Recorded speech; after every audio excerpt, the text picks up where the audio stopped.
Welcome to Sports Spectrum, the sports and faith podcast that brings Jesus back into the conversation. Here's your host, Jason Romano.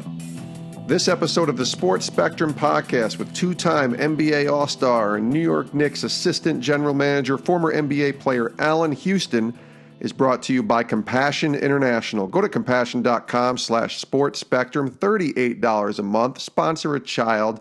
Make a difference in a child's life. This is your chance to do just that with Compassion International. Go to compassion.com/sportsspectrum, $38 a month. Release a child from poverty and sponsor a child today. Today's guest on the podcast, former NBA player Allan Houston, joins the program. He played in the NBA from 1993 to 2005. He was selected in the first round, 11th pick overall in the 93 draft by the Detroit Pistons. He played his college basketball at the University of Tennessee, playing under his dad as the head coach there, and then went on to play 13 seasons in the NBA, a two-time All-Star. He played with the Pistons from 1993 to 1996, and then was a free agent and signed a deal with the New York Knicks, where he finished out his career in New York from 1996 to 2005. He was an Olympic gold medalist for Team USA at the Sidney Olympics in the year 2000, and he's now the GM of the Westchester Knicks, the NBA G League team, along with being the New York Knicks, his former team, along with being their assistant general manager. And Allan was really good on this podcast because we talk about his faith, but we talk about fatherhood and the void that is so prevalent, I think, out there in society with fathers and the father void that so many of us have. And his initiative in terms of giving back and being an advocate for fatherhood and mentorship is just really inspiring. So we talked to Allan about his career as well, the biggest changes in the NBA from then to now, and playing with some incredible players during his career and against some incredible players like Michael Jordan and Karl Malone and Charles Barkley, et cetera, et cetera. And we get into his faith as well and where that was grounded and rooted. This is a good basketball podcast. I think you guys will really like hearing from Allan Houston, the former NBA player, longtime New York Knicks Assistant General Manager, and he joins us here on the Sports Spectrum podcast. Take a listen. Allan, welcome to the podcast. Well, thank you. Thanks for having me. It's great to talk to you, Allan. You've been out. Yeah. Now it's been 13 years. I was doing some research and realized I can't believe it's been that long since you played in the NBA in a game. You're now in your late 40s. You're working in the front office with the Knicks. What do you think, just off the top here, has been the biggest difference in your opinion on how the NBA has changed and evolved since the last time you played in a basketball game? I think the three-point line and the use of it, the impact of the three-point line has really grown and expanded the game in a lot of ways. The spacing of the game. I think players who are bigger, taller, are playing multiple positions. When we were playing, your so-called forwards and bigs were kind of more limited to certain areas, and now you have seemingly what basketball experts and people in this game want to go into more positionless basketball. We have a player, Kristaps Porzingis, who plays all over the floor and has the ability to bring the ball up. He's 7'3".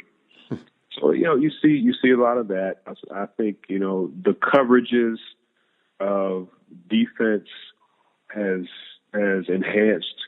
You have to guard multiple ball screens, pick and rolls, different screens and different angles. There's more movement on the offensive end. I think the biggest change has been more from a holistic approach in terms of social media and how just the commentary has changed, not only how the game can be seen and investigated and watched and experienced, but from the player perspective, there's just a lot more that the players hear and see consistently and a high volume. So that really has changed a lot. Yeah, it's one thing to hear boos or cheers in the stands, but to literally hear them infiltrating your phone and getting feedback every single day, every single moment, if you want to look at it, that's got to be a lot. And do you work with the players in terms of kind of giving them a not a tutorial per se, but encouragement on how to properly use social media and things to look out for? Well, we have a great staff. Every team has people in positions to really help the players, but essentially it's really kind of unavoidable with the technology. Players now they have their phones, at halftime, and they're always on it, and we are, and I think it's just something that's you just have to be constantly aware of it. How healthy is it? That's another thing. But when I was playing, you could just not read the paper. Right. You wouldn't be aware and hear things. But now the problem is you're seeing voices and you're seeing commentary and seeing things that are being created on a video that really you should give no validation to. But it's hard not to, because it's right there as soon as you pick up your phone. And it just creates another level and another layer and another need for just internal awareness and internal strength and peace, and knowing that, that person or that comment, that really, I'm not going to give it that much weight, if any. Now, we're talking to Allan Houston here on the Sports Spectrum podcast, and you and I are around the same age. You're just a couple years older than myself, and you played, I love the era that you played in the most of the 90s and then into the early 2000s, and you played against some of the best players ever, guys like Michael Jordan and Karl Malone and Charles Barkley and Hakeem Olajuwon, and even against LeBron James early in his career, later in your career. The list goes on and on. I wonder, just from a perspective as a player, who was a guy that you played against and you thought, why aren't people talking about how good this guy is? Is there an underappreciated or underrated player that you played against that you were just like, why isn't this guy getting that sort of publicity or notoriety and how good he really is?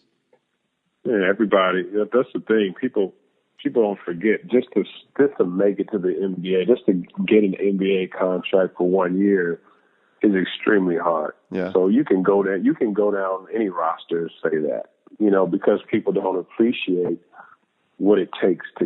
And it took me a while to really kind of sit back and appreciate what I was able to experience, and what God kind of, the talent that He gave me, the height that He gave me, the athleticism He gave me.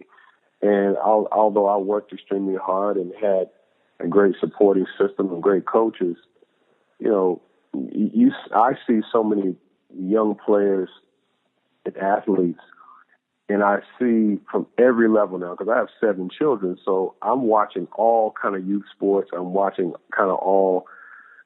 now to kind of develop the fundamentals and what goes into it, how far a player can make it. And I just get a much more of an appreciation for what that looks like. So I can talk about a Kerry Kittles. I can talk about a Jerry Stackhouse. I can talk about, Rudy Gay. I can talk about, so many players that the normal fan would say, he's all right. These kids say, he's all right. Well, what do you mean he's all right? This guy is a professional and one of the top in the world at what he does. And it's rare, but I think that's natural. I think it's natural as a fan of sports to want to say this is the top. This is who I identify with being the best. And I think it's a natural thing that we have to want that. But there are so many, and with so many great players that I played against, Doug West, Ricky, who was the guy from, I could go on, Brian Stitt. Yeah. So many players that you would say, oh, yeah. But man, tough. Mitch Richmond, even Joe Dumars. I mean, the thing is, the greatest players to ever play. You kind of forget, like, man, that person was really good. Talking to Allan Houston here on the Sports Spectrum podcast. Your faith in Christ is important to you. I know that. This podcast is a faith and sports podcast. When did that start to take shape for you? Was that something that took place at an early age? Well, I think everybody's faith takes different, emphasis and priorities at different points in their life. Growing up in Louisville, Kentucky, we had a culture of faith in our family, and how we expressed our faith through how we went to church. It was just something that was part of our language, part of our life. And my mother always used faith-filled words and language, and I saw it in just the way, their character was. When I was about 14 or 15, I felt God calling me specifically, and I just went up and gave my life to the Lord, and said I wanted Jesus Christ I wanted to acknowledge that I am a sinner, that I do need to have a relationship with God. And I just went up and acknowledged it and confessed. And that was when I was about sophomore in high school. But I think the strongest point of that part of me happened probably when I was when I got signed with the New York Knicks. When I got to the Knicks, I played for the Pistons for 3 years. Got drafted, and after playing 4 years of college, and then I played for the Pistons for 3 years, and I was a free agent. Signed with the Knicks in 1996. My wife and I got married that same summer, so that was a really, a really impactful summer for me. And just growing into a man where you're 25 years old, you get married, you sign a big contract, and you go play in the Madison Square Garden. And while I had, known the Lord and been saved, I wasn't living, in my opinion, accordingly. And I had a cousin of mine who I kept in touch with throughout college, and he was going to school, ironically, at the University of Iona, which is 20 minutes from where we trained for the Knicks. And then I had two people, Charlie Ward and Ronnie Grandison, who were on my team when I signed with the Knicks, who were just really great spiritual mentors for me. And I just started really yearning for knowing who God really is and what He really wants from me, what He really has for me. And I just started to see, I just started to see more clearly in those areas of kind of how I can be the best I can be from not just a physical skill standpoint on the court, but how my life can reflect who God really is and who He really designed me and created me to be. And when you're a professional athlete, and I would say if you're good at anything you do, it's you can kind of take for granted how much you need God. And I think, and so you have to train yourself to be aware spiritually at the end of the day how much, this could go at any second, any time. I'm not guaranteed any moment. And I think that was the period of my life where I really sought God and really said, okay, I get it. I really get now that you want more and more from me that I just wasn't experiencing. And yet, once we figure that out, sometimes the battles still present themselves, right? And we still struggle because we're human. So talk about wrestling with God. Talk about spiritual battles that maybe you experienced even after that time when you first came to the Knicks, and just because the NBA culture and the NBA lifestyle is so it's just there. It's just different. It's crazy. You're traveling all the time. Can you talk about some of those spiritual battles that maybe you wrestled with? Yeah, I mean, I think it always ebbs and flows, right? You know, you go through those moments where you're like, man, I feel good about my life, and then all of a sudden, your human nature kind of takes over, and then you think again, like, I'm doing great, I don't need God.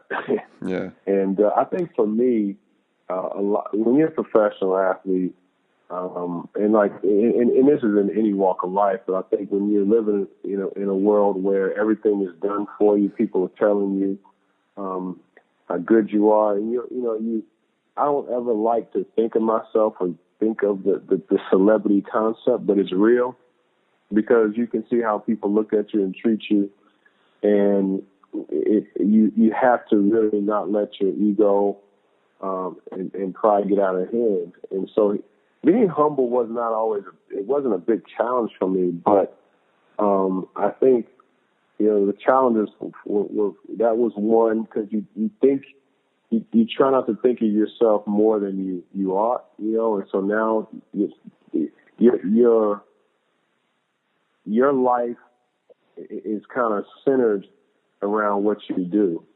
And it can take priority over everything. And so now when I found with me that I had to catch myself because I felt like, well, my life and my needs seem more important than everybody else's because of the magnitude of my job. But that shouldn't be the case.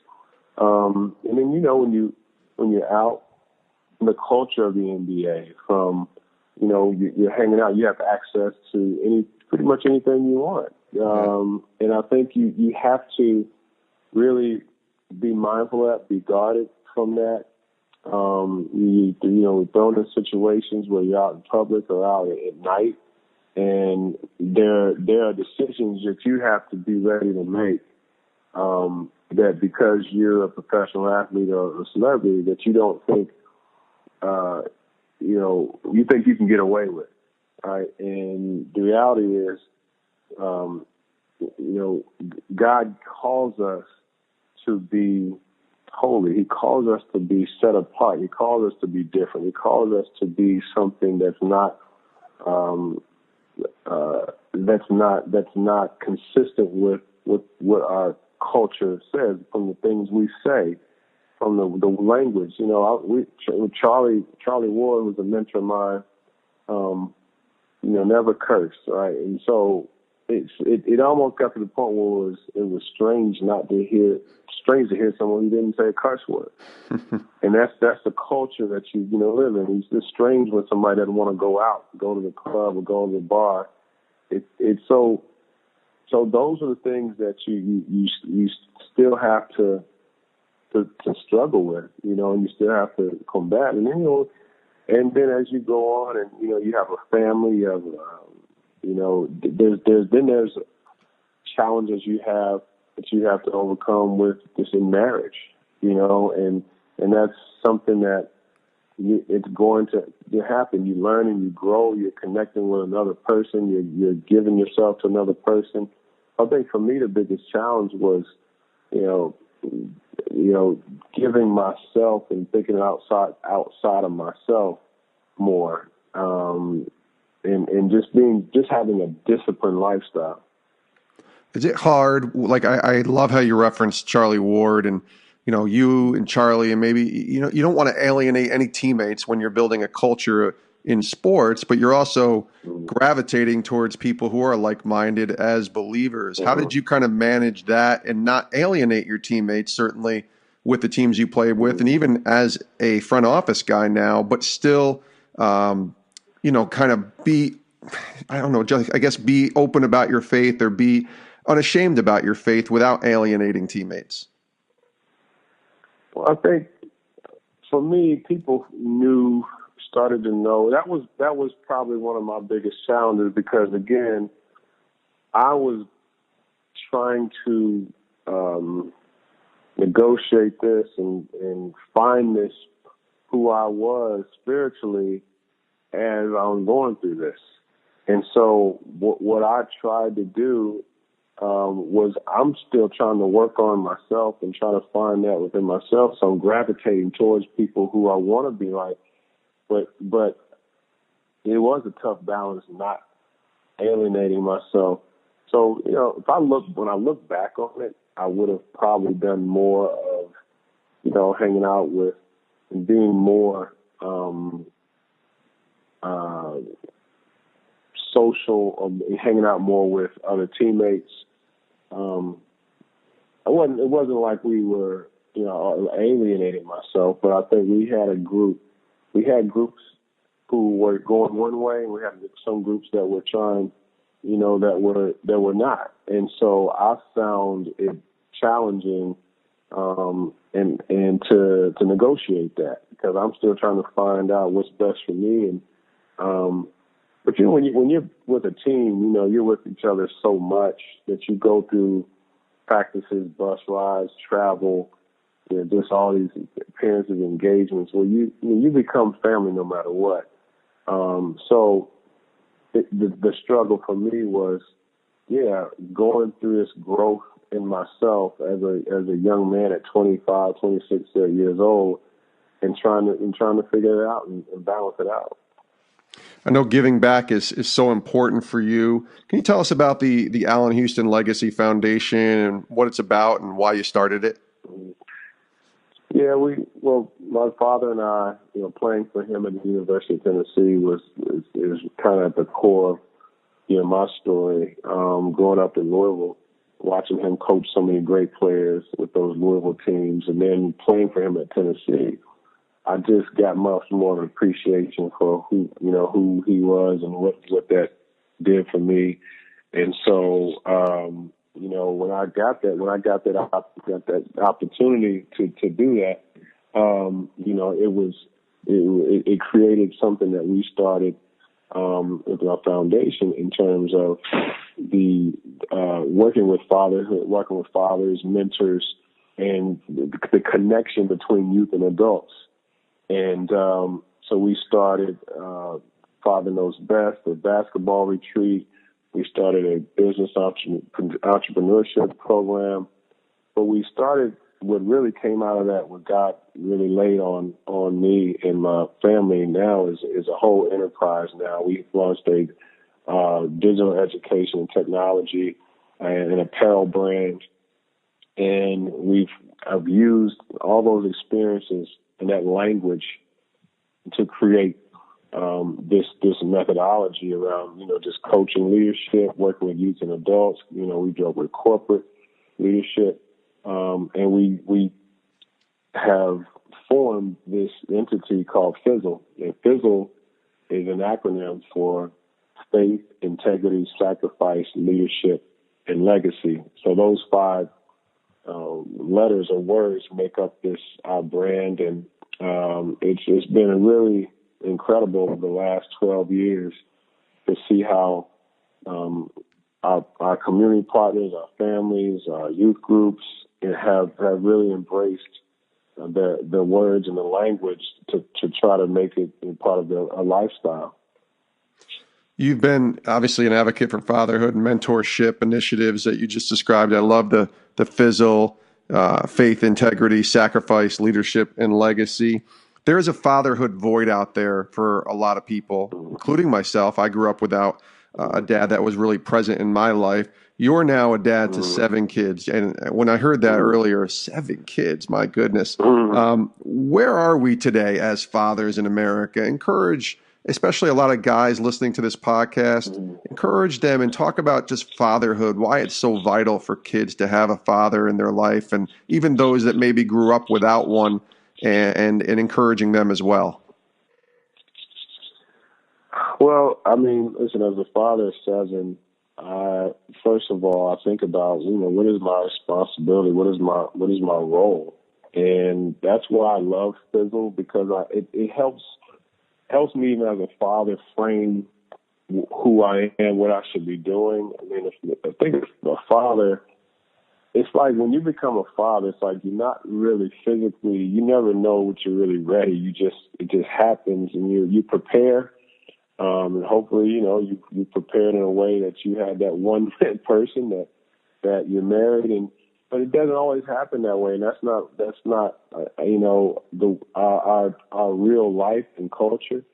But either way, I think all of us need to understand that nobody is perfect, right? And as a father, I understand there's some things that I learned from my father, some things I want to do better. He was an incredible example, and first of all, I want to just be present. I want to be present in my kids' life. I want to give them. I want them to see a model that they can work from. Whether they're, I got 5 daughters, so I want my 5 daughters to see, when you start looking at relationships and,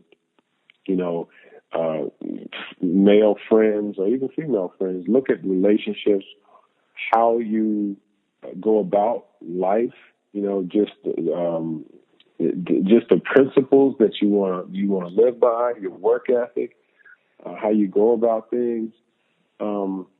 And I just want, at the end of the day, hopefully they can look and see a model. And that's what I got from my father. We all have different personalities, but I've learned we got different personalities, things that some people may be more competitive, some people may not. But as a father, I just want to be a provider to them. I want to kind of be a protector. I want to share wisdom and knowledge, according to my experience. And I think that counsel is something that I think fathers do. But when I look at the state of fathers, I actually see a lot of men who are trying to be good fathers. I think for a while we've heard this narrative of the lack of fatherhood and fatherlessness. And now I understand that we do have this physical and statistical void. But I'll tell you that there are a lot of men that I've seen and run into who really want to be good fathers. And now it's like, how do we do it? I think most people say, well, how do we live this life? When Jesus said in John 14:6, I am the way, the truth, and the life. My wife and I talked about that one day as well. Jesus wants, there's just a way that God designed us, and there's a way that he says we can live to live our most beneficial life. And I feel like as a father, it's my role to kind of point them in that direction and hopefully model it as much as possible. But to be a real influential voice is what I've seen that really hopefully happens as much as anything. Right? As a kid, I have a 19-year-old, I have a 17-year-old. I know they're pretty much going on their own.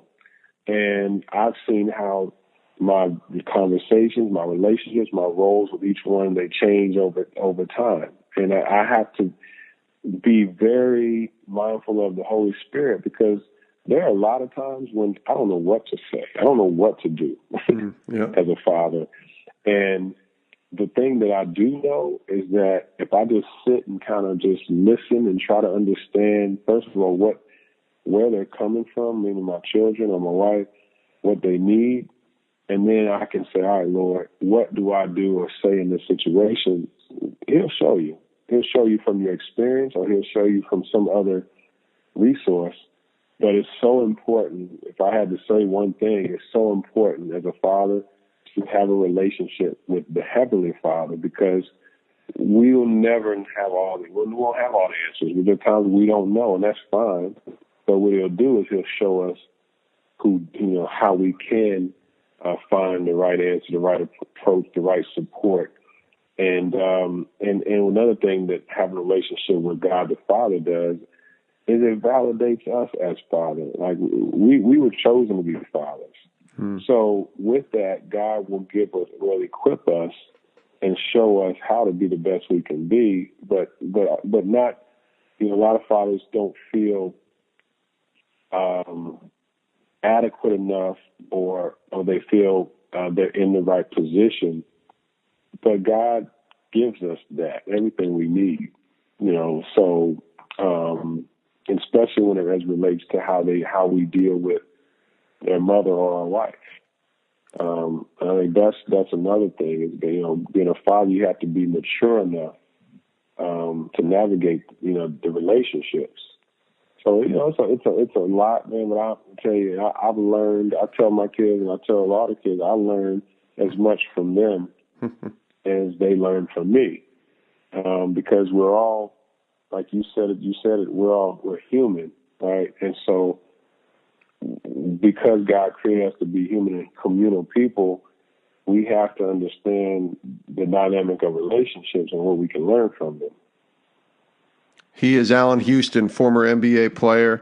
Played in the NBA from 1993 to 2005, 13 seasons, two-time NBA All-Star, Olympic gold medalist. So much more we can talk about. Certainly your front office work with the Knicks, but our time is limited. Hopefully we'll have you back on again. But Allan, just really appreciate your heart for serving, and just thank you for joining us here on the podcast. Thanks a lot for having me. Great to talk about it.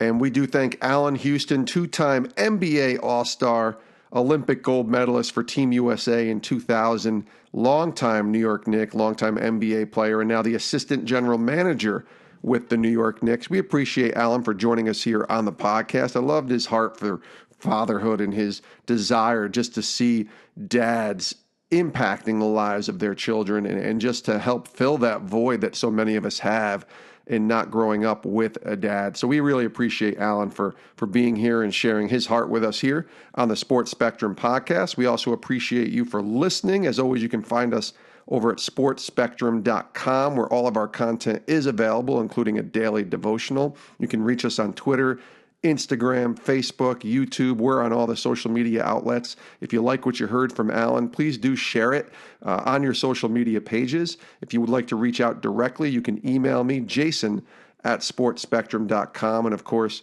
you can send us any guest ideas you have or any thoughts that you want to have shared with us here at Sports Spectrum regarding this podcast.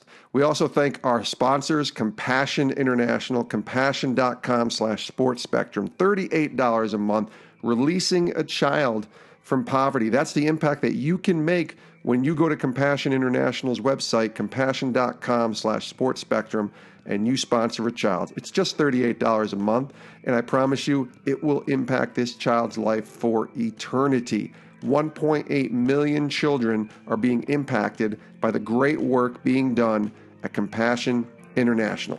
Go to compassion.com/sports spectrum and sponsor a child today. Thanks so much for listening to this episode of the Sports Spectrum podcast. We'll see you next time. Have a great rest of your day. My name is Jason Romano, and again, we really appreciate you tuning in. We'll see you next time right here on Sports Spectrum.